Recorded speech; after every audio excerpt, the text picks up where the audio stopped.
Buenas tardes, muchas gracias por el espacio. Mi nombre es Heidi Valencia Espinosa. Yo soy candidata a primer lugar por la Diputación en San José del nuevo Partido Socialista. Soy docente de secundaria, trabajo para el Ministerio de Educación Pública. Actualmente ocupo un cargo de dirigente regional en el sindicato de APSE y también soy luchadora feminista.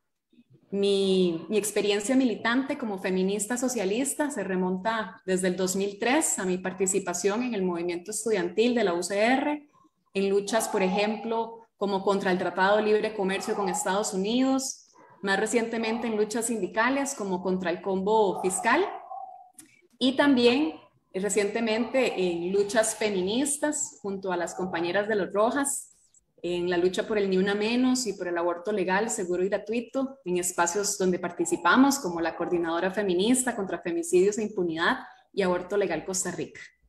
Muchas gracias. Muchas gracias, Heidi.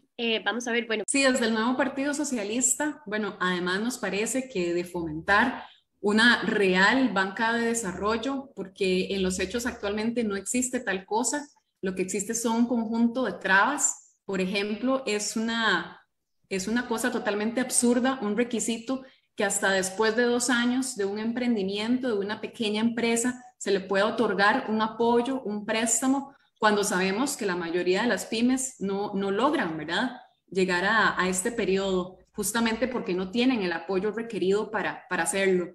Pero además de eso, sí nos parece también importante que hayan mejores salarios para mejorar las condiciones de vida, por supuesto, de los sectores trabajadores y populares, pero también porque con mejores salarios se puede perfectamente reactivar la economía nacional, incentivar e impulsar nuestra economía local. Por ejemplo, actualmente en el sector privado, el 50% de las personas que trabajan en la empresa privada tienen un salario inferior a los 400,000 colones, que para un país con un costo de vida altísimo como el nuestro, es un salario miserable, es un salario sumamente inferior. Y muchos salarios rondan los 200,000 colones, por ejemplo, las trabajadoras domésticas. Entonces, desde el nuevo Partido Socialista sí nos parece importante organizarnos, pelear y luchar para que hayan salarios mejores en el sector privado y también por la defensa de los salarios en el sector público, porque ahorita hay un proyecto de ley de empleo público que pretende también atacar los salarios de este sector. Por lo tanto, sí nos posicionamos en defensa de los salarios para que también sea un impulso para la economía nacional y estos emprendimientos pues también logren tener ese apoyo.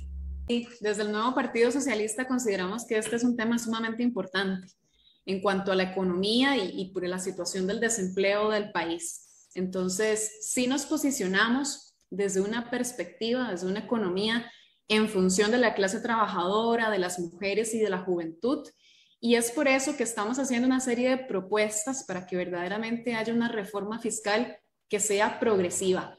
¿Y eso qué implica? Bueno, identificamos un conjunto de problemas estructurales que atraviesa el país, entre ellos el déficit fiscal, el pago de la deuda externa, que también es una suma exorbitante, el desempleo, la desigualdad y la pobreza.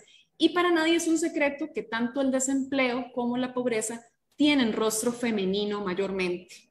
Entonces, además identificamos que en esta coyuntura estamos atravesando un conjunto de ataques neoliberales que son perpetuados tanto por el gobierno del PAC de los últimos años, pero que en realidad también en acuerdo con todos los partidos que conforman la Asamblea Legislativa, estos partidos neoliberales que representan los intereses de grandes empresarios. Entonces, por ejemplo, ahorita se nos está haciendo un ajuste enorme con recorte presupuestario, con acuerdos con el Fondo Monetario Internacional que generan más pobreza y más desempleo también, porque la historia nos indica que por donde pasa el Fondo Monetario Internacional en toda América Latina se genera más desempleo. Con los recortes también lo que está haciendo es favorecerse a esas grandes empresas. Por eso proponemos impuestos a las grandes empresas y sus fortunas.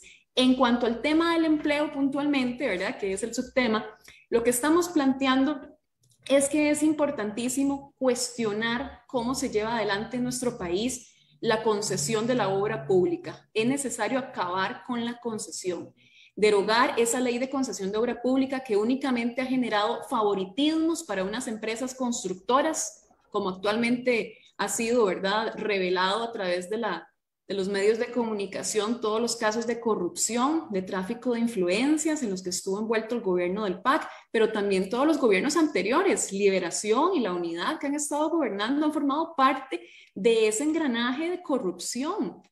Entonces, sí estamos diciendo, por ejemplo, que si el gobierno, el Estado, se encargase de la obra pública a través de las instituciones que están en toda la capacidad para hacerlo, como el ICE, la IA y el MOP, perfectamente se podrían generar muchísimos más empleos, podría ser una fuente de empleo. Pero no solamente necesitamos empleos en gran cantidad, por supuesto, para subsanar el desempleo, sino también salarios que sean dignos, salarios que sean verdaderamente capaces de satisfacer las necesidades de las mujeres, de la juventud. Planteamos, por ejemplo, para la juventud que ahorita está muy precarizada con estas aplicaciones, planteamos que necesitamos empleo formal, hay que formalizar esas condiciones de trabajo. Las mujeres también requerimos prioridad en cuanto al empleo, las jefas de hogar. E igualmente se requiere de un cupo laboral trans para que las compañeras trans puedan acceder a empleos dignos sin tener que verse necesariamente en una situación de explotación sexual. Entonces, lo que estamos planteando es, en resumen, defender los salarios, defender los empleos ante los ataques, estos proyectos neoliberales que están llevando adelante los partidos de la Asamblea Legislativa, para realmente tener condiciones dignas de vida y empleo a través de la obra pública, eliminando la concesión. Y desde el nuevo Partido Socialista, en conjunto con las Rojas, que somos la organización feminista socialista del partido, hemos venido reivindicando dentro de los derechos sexuales y los derechos reproductivos la necesidad de que haya una educación sexual que sea integral, porque en el país verdaderamente carecemos de educación sexual. Lo que existe en la actualidad son unos programas de estudio en afectividad y sexualidad que se están implementando hasta apenas el 2012, o sea, no tenemos ni 10 años de implementar una educación sexual acá, con algunas limitaciones. ¿Y por qué se genera eso? Bueno, han habido obstáculos, por ejemplo, de una iglesia católica y también de sectores conservadores y evangélicos en el último periodo para que haya educación sexual.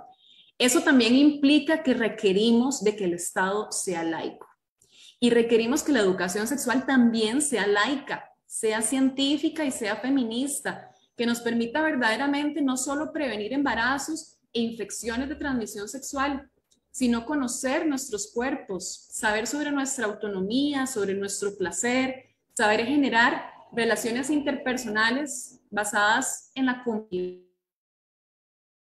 Sí estamos proponiendo que la educación sexual debe dar un giro totalmente para que, por ejemplo, actualmente lo que se hace es que se dan contenidos distribuidos en todos los niveles. Sin embargo, realmente el módulo, ¿verdad?, como de educación y afectividad es únicamente en un nivel, el nivel de 10º año en secundaria. Nos parece que eso se podría ampliar para que sea en todos los niveles, pero también no para que sea opcional, porque a veces hay padres y madres de familia que están impidiendo que sus hijos reciban educación sexual. No debería ser opcional, debería ser obligatorio, porque es parte esencial de la formación de todo ser humano conocer sobre la educación sexual integral. Entonces sí proponemos que la educación sexual sea laica, científica y feminista, que nos permita también tener conocimiento y adquirir más derechos sexuales y más derechos reproductivos en una lucha para que podamos verdaderamente decidir y tener autonomía sobre nuestros cuerpos todas las mujeres. Sí, los productos menstruantes sabemos que son sumamente costosos, ¿verdad? Que nos gasta muchísimo dinero y por eso es importantísimo que haya un acceso universal a los productos, toallas, tampones, copas menstruales, que deberían verdaderamente ser garantizados a través de la Caja Costarricense de Seguro Social. No deberíamos por qué tener que hacer esa inversión que para muchas personas, para muchas mujeres y personas menstruantes está lejos de su alcance. Entonces, creo que también la Caja Costarricense de Seguro Social perfectamente podría ser una campaña para promover y obviamente facilitar también la adquisición de copas menstruales, para hacer una medida más sustentable y más amigable con el ambiente, porque es algo que verdaderamente está revolucionando cómo vivimos nuestro periodo menstrual. Entonces sí, es algo urgente también de atender. Y bueno, tal vez aprovechar mi tiempito, porque antes de acabar el bloque de salud, yo creo que hay un tema que, bueno, no fue tocado, pero creo que es un tema importantísimo y crucial de salud pública, que es la posibilidad de decidir sobre nuestros cuerpos y acceder a un aborto de manera legal, segura y gratuita. Entonces sí quería también mencionar que las Rojas, también como militantes del nuevo Partido Socialista, pues aportamos un granito de arena en la construcción de un proyecto de ley para la interrupción voluntaria del embarazo, un proyecto de ley que es de la mano, por supuesto, o sea, llevado adelante por el Movimiento Aborto Legal Costa Rica, y nos enorgullece mucho esa producción porque sí es importantísimo y lo queremos también, lo hemos puesto a disposición como una herramienta, ¿verdad?, del movimiento de mujeres. Nos parece que es un tema que debe ser verdaderamente discutido en una asamblea legislativa, porque nuestra salud sexual y reproductiva, nuestra autonomía corporal es prioritaria. Y un aborto inseguro, un aborto en condiciones clandestinas, nos está verdaderamente poniendo en riesgo a todas. Entonces, particularmente a las mujeres trabajadoras y de sectores populares que no pueden acceder a un aborto en clínicas privadas donde sabemos que son sumas sumamente elevadas las que se pagan para la interrupción del embarazo. Entonces, sí queremos dejar ahí también la cuñita de que, bueno, es importante fortalecer un movimiento de mujeres de la mano con otros movimientos sociales para que el aborto sea legal, para que esta lucha se fortalezca, así como lo han llevado adelante las compañeras en diferentes lugares de la región y particularmente en América Latina, donde ya conquistaron el aborto legal. Un elemento importantísimo para garantizar el acceso a la educación, a una educación pública, es el presupuesto, ¿verdad? Que haya recursos para financiar la educación, tanto secundaria como la educación superior pública. Y lo cierto es que el presupuesto de la educación ha venido reduciéndose, no ha venido cumpliéndose con el porcentaje del Producto Interno Bruto que le corresponde a la educación. En este momento se requiere incluso una mayor inversión en educación porque hay necesidades que han sido desatendidas desde hace mucho tiempo. Bueno, como educadora yo lo veo en secundaria, donde muchas instituciones carecen de la infraestructura mínima para poder garantizar, ¿verdad?, condiciones seguras en las que puedan estudiar todas las personas. Entonces, como nuevo Partido Socialista, estamos proponiendo que el porcentaje de la educación, que el presupuesto aumente a un 10% del PIB. Claramente, la educación ha venido siendo atacada también por estos sectores neoliberales, por todos los partidos como Liberación Nacional y como el PAC, que están ahora con esta implementación, por ejemplo, de la regla fiscal, con toda esta reforma fiscal, recortando presupuestos de las instituciones estatales y reduciendo ese presupuesto. Entonces ahora, por ejemplo, el Ministerio de Educación Pública tiene un recorte de 300.000 millones de colones, una suma enorme que va a venir a reducir, por ejemplo, el transporte, los comedores, las becas. Todo eso limita el acceso a la educación. Entonces, sí venimos a plantear que es necesario defender el presupuesto de la educación y que particularmente a las mujeres requerimos, ¿verdad?, que esta inversión sea dirigida para que la exclusión social no conduzca a que las mujeres deban retirarse del sistema educativo para atender una maternidad, para atender trabajos domésticos y trabajo de cuidado, que es algo que está sucediendo muchísimo a nivel de secundaria. Y también es muy alarmante que en los últimos años, según señala el INAMO, particularmente desde el 2016, cada vez también hay una disminución en el acceso de las mujeres a la enseñanza primaria. Viene en disminución entonces la educación primaria para las mujeres. También proponemos que obviamente el sistema educativo requiere tener un enfoque de género, una perspectiva de género que hasta el momento no la ha tenido para garantizar nuestros derechos fundamentales, nuestros derechos humanos, para garantizar que los programas de estudio también sean acordes a reconocer nuestros derechos como mujeres. Y también nos parece importantísimo que reconocer que la educación no necesariamente se está reflejando en el ámbito laboral. ¿Y qué significa eso? Se sabe que las mujeres somos más profesionalizadas, tenemos un mejor, digamos, nivel en cuanto a estudios de pregrado y de grado, no así de posgrado, donde sabemos que entonces ahí comienza una dificultad mayor para avanzar en el nivel de educación de la educación superior. Sin embargo, esto no se refleja en el ámbito laboral, porque no hay una inserción laboral todavía, ¿verdad? Este mercado laboral no hemos logrado que las mujeres tengamos una incidencia amplia. Apenas un 47% de las mujeres estamos insertas en el mercado laboral. Entonces todavía hay mucha discriminación en el plano laboral. En la empresa privada particularmente se discrimina, hay una brecha salarial gigante. Entonces es importante impulsar la educación, que haya acceso a una educación pública y que sea de calidad. Decimos no a los recortes, a todos los recortes que vienen implementando estos partidos neoliberales. Desde el nuevo Partido Socialista consideramos importantísimo que haya inversión social, educación, salud, vivienda. Pero para generar esos recursos, esos ingresos, sí requerimos que entonces los más ricos, los que más tienen, sean los que paguen impuestos, que no estén exoneradas las zonas francas, que no estén exoneradas las grandes empresas, las fortunas, que eso es lo que no ha sucedido hasta el momento y que venimos a plantear una reforma fiscal progresiva para poder financiar la educación y todas las necesidades básicas. Y finalmente, que también las mujeres, así como tenemos o deberíamos exigir y estamos exigiendo, ¿verdad?, nuestro derecho a una educación de calidad, a una educación pública, que también exijamos el derecho a un empleo formal, digno, con excelentes condiciones de trabajo. Eso es lo que venimos a plantear desde el nuevo Partido Socialista, porque todas las propuestas que hay en la corriente legislativa y toda esa agenda neoliberal que está en curso viene más bien en detrimento de las condiciones de trabajo de todos los sectores populares y estos sectores trabajadores, donde las mujeres siempre llevamos la peor parte y quieren venir a precarizar aún más nuestras condiciones de vida.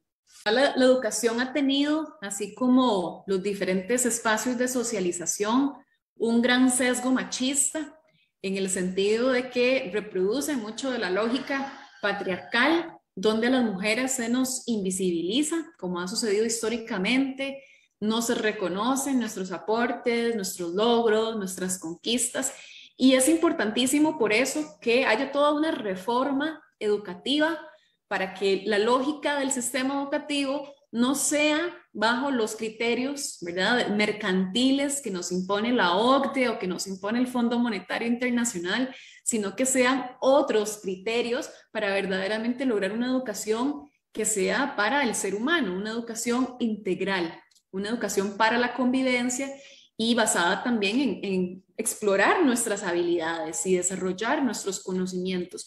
Y en ese desarrollar nuestros conocimientos es importantísimo que recuperemos la memoria sobre todos los aportes que las mujeres hacemos a la sociedad.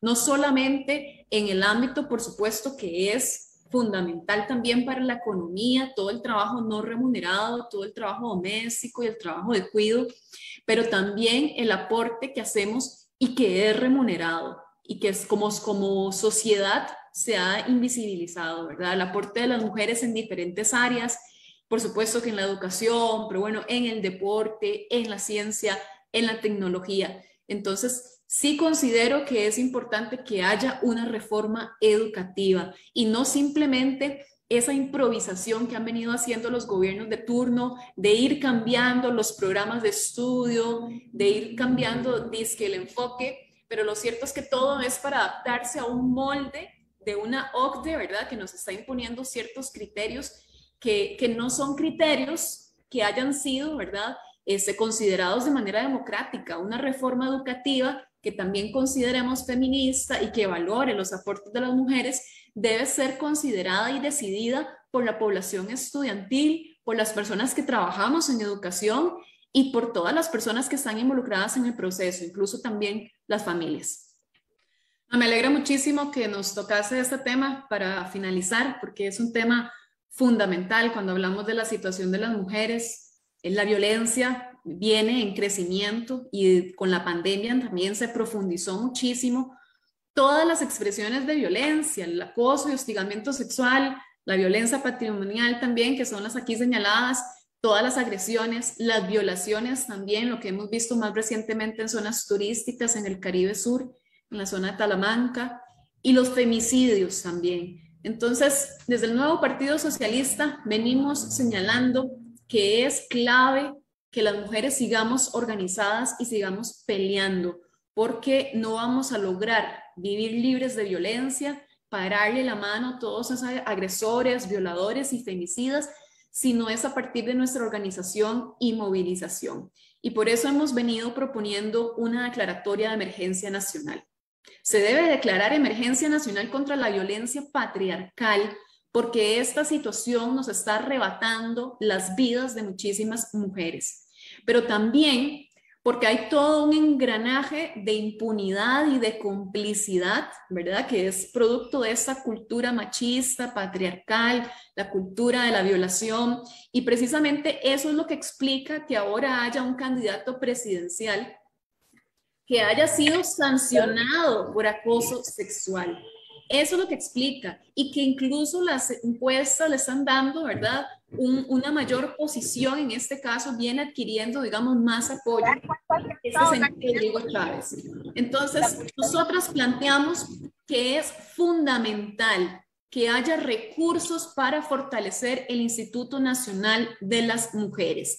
En plena pandemia, el gobierno del PAC le recortó el presupuesto al INAMU. Cuando más denuncias por violencia hubo, más recortes, menos presupuesto tuvo el INAMU para la atención de las mujeres. Y a partir de la próxima semana, el lunes próximo, ya no vamos a tener el Centro de Operaciones para la Atención a la Violencia Intrafamiliar. Este servicio, otorgado por el ICE con el 911, ya no va a existir porque no hay presupuesto. Eso es lo que están diciendo jerarcas del Instituto Costarricense de Electricidad. Entonces sí nos parece que es sumamente alarmante y que es necesario que se tomen medidas, pero medidas no únicamente, como dice la ministra Marcela Guerrero, de atención a las mujeres en situación de violencia, lo cual es importante, pero también son insuficientes. Requerimos que haya un verdadero compromiso de todo el Estado, de las instituciones y de los gobiernos para que se tomen medidas preventivas. Combatir la violencia contra las mujeres no es nada más atenderlas, que sí es necesario fortalecer los albergues, es necesario que tengamos más acceso, sobre todo las mujeres en situación de violencia, a bonos de vivienda, a becas estudiantiles y demás. Pero también es importantísimo que hayan campañas de prevención, campañas lideradas por el Ministerio de Educación Pública en conjunto con el INAMU, por ejemplo. No lo que está sucediendo actualmente, que lo vimos, ¿verdad?, con estas lamentables guías de comportamientos, ¿verdad?, de conductas para las operaciones turísticas, donde básicamente desde estas buenas prácticas lo que están sugiriendo es que las mujeres somos responsables de que se nos violente, se nos ataque sexualmente. ¿Quién es responsable? Sí, es responsable toda una cultura y todo este engranaje que deja en impunidad, pero también es responsable un gobierno que con su inacción está legitimando la violencia. Entonces sí señalamos que es inminente, urgente, que se declare emergencia nacional, se giren los recursos necesarios y se tomen las medidas preventivas para acabar con toda la violencia que nos está abordando a las mujeres.